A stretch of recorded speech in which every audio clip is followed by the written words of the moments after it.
વિદ્યાર્થી મિત્રો, આજે વાત કરવી છે ધોરણ 7 અને વિષય ગુજરાતીના ચેપ્ટર નંબર 13 સમરથલાલ સુરણવાળાનો સન્માન સમારંભના સંપૂર્ણ મિત્રો સ્વધ્યાયન પોથીનો ભાગ નંબર 4નું સોલ્યુશન મેળવીશું. એ પહેલાં ચેનલની અંદર પ્રથમ વખત આવ્યા છો તો વિદ્યાર્થી મિત્રો ચેનલને ખાસ સબસ્ક્રાઇબ કરવા નમ્ર વિનંતી છે.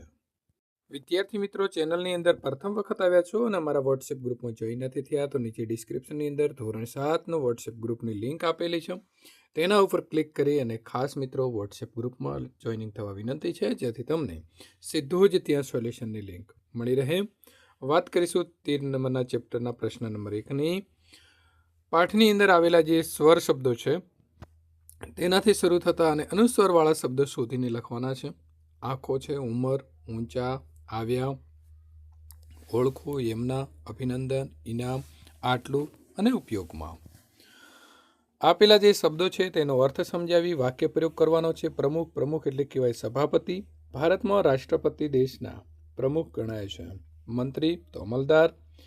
રાજ્યના શિક્ષણ મંત્રીએ નવી શિક્ષણ નીતિ જાહેર કરી. શેઠ, શેઠ એટલે વેપારી.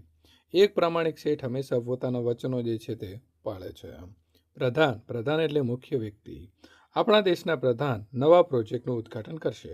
સાહેબ, સાહેબ એટલે સન્માનીય વ્યક્તિ. મારા સાહેબે મને નવો પ્રોજેક્ટ સોંપ્યો છે.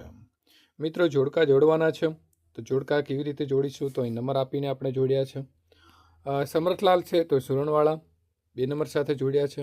બાબુલાલ છે તો બટાકાવાળા 1 નંબર સાથે.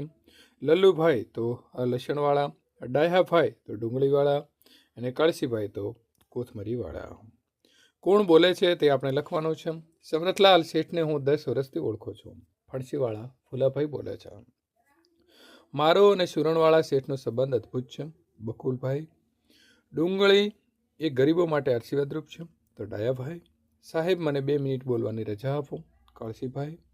હું તો સીધો સાધો શાકનો વેપારી છું તો સમરથલાલ સુરણવાળા.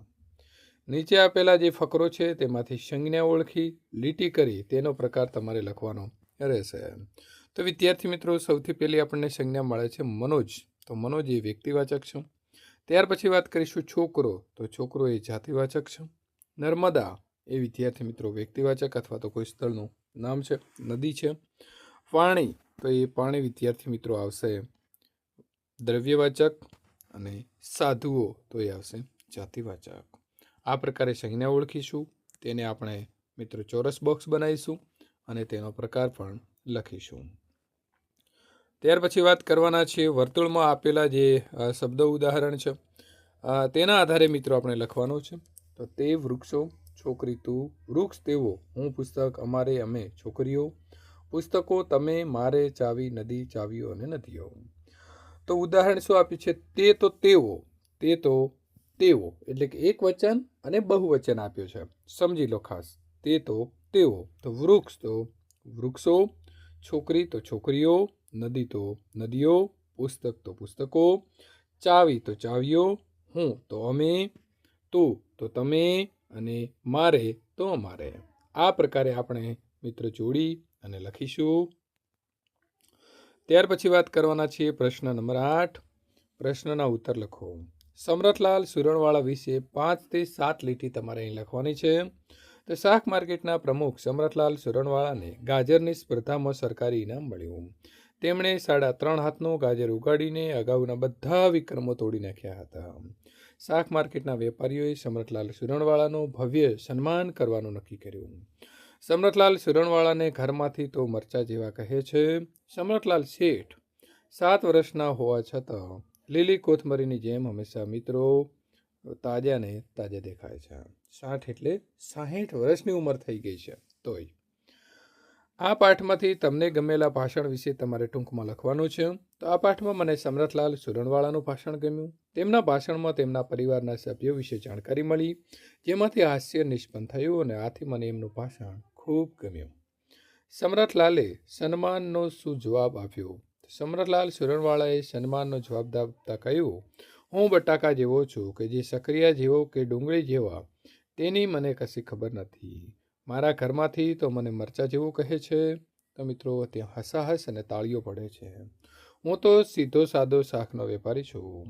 સુરણવાળા મારા દાદા હતા. હું પોતે ગાજરવાળો છું.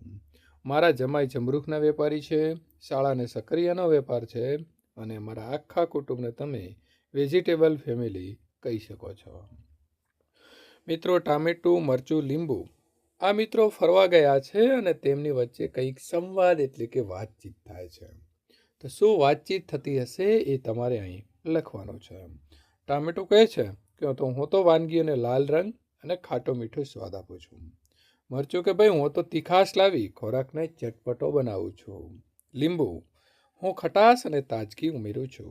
ટામેટું, મારા વગર તો ઘણી વાનગીઓ તમને ફીકી લાગે છે. મરચું કહે છે પણ મારી તીખાશ વગર મજા જ ક્યાં આવે. લીંબુ કહે છે સાચી વાત છે, આપણે ત્રણેય મળીએ ત્યારે જ વાનગી સ્વાદિષ્ટ બને છે. પ્રશ્ન નંબર મિત્રો 10 આપેલું ચિત્ર છે. સરસ મજાનું આ ચિત્રનો આપણે જોવાનું છે, તેનું નિરીક્ષણ કરવાનું છે. તો તમે જોશો તો અહીં એક શાકની રેકડી છે, એક શાકની દુકાન છે અને બાજુમાં એક બીજી દુકાન આપણને જોવા મળે છે.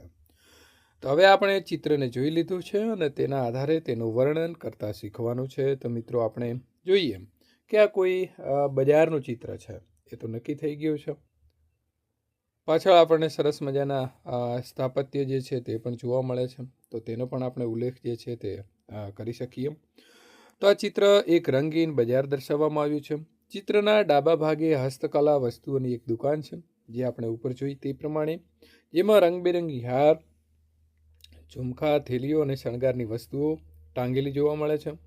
મધ્યમાં મીઠાઈ વેચનારની પણ દુકાન છે, જેમાં લાડવા, પેડા અને વિવિધ સ્વાદની મીઠાઈઓ આકર્ષક રીતે ગોઠવાયેલી છે અને દુકાનદાર ગ્રાહકોને બોલાવી રહ્યો છે. જમણે બાજુ તાજી શાકભાજીથી ભરેલો મિત્રો એક રેકડી લખવાનું છે તમારે, રેકડી જોવા મળે છે, જેમાં લીલા શાક, ટામેટા, કોબી અને મરચાં ગોઠવાયેલા છે. પાછળની બાજુ એક માણસ હાથી પર સવારી કરતો જોવા મળે છે, જે આખો દ્રશ્ય છે તેને વધુ રસપ્રદ બનાવે છે. દૂર પ્રાચ્ય ભાગની અંદર ગુંબજોવાળો ભવ્ય ઐતિહાસિક મકાનો દેખાય છે, જે આ બજારને સુંદર અને સાંસ્કૃતિક રૂપ આપે છે. તો વિદ્યાર્થી મિત્રો, અહીં આપણે જે આખું વર્ણન કર્યું છે, આ વર્ણન તમે તમારા શબ્દોની અંદર અલગ પણ કરી શકો છો કે ભાઈ મને એવા સ્થાપત્યો ગમે છે. હું હસ્તકલાની દુકાને ગયો હતો ત્યારે મેં મારા મમ્મી માટે પાકીટ કે કોઈ બીજી હસ્તકલાની વસ્તુ તમે ઘરની સુશોભન માટે લીધી હોય તો એનું પણ તમે વર્ણન કરી શકો છો. આની સાથે સાથે તમારા ગામની અંદર આવી શાકભાજીની કેટલી લારીઓ એટલે કે રેકડીઓ ચાલે છે એ પણ તમે લખી શકો છો કે મારા ગામમાં આટલી ચાલે છે. તમે શાકભાજી દરરોજ ક્યાંથી ખરીદો છો તો એનું વર્ણન પણ કરી શકો છો. અને જો તમારા ગામમાં કોઈ ખેડૂત મિત્ર આ પ્રકારની શાકભાજી ઉગાડીને વેચતા હોય તો મિત્રો તાજી શાકભાજી તમે ખાઓ છો. હવે તમારે શું કરવાનું છે તો વોટ્સએપ ગ્રુપમાં જોઈનિંગ થઈ જવાનું છે અને તમારી શાળાનું નામ કોમેન્ટ બોક્સમાં લખવાનું ભૂલશો નહીં.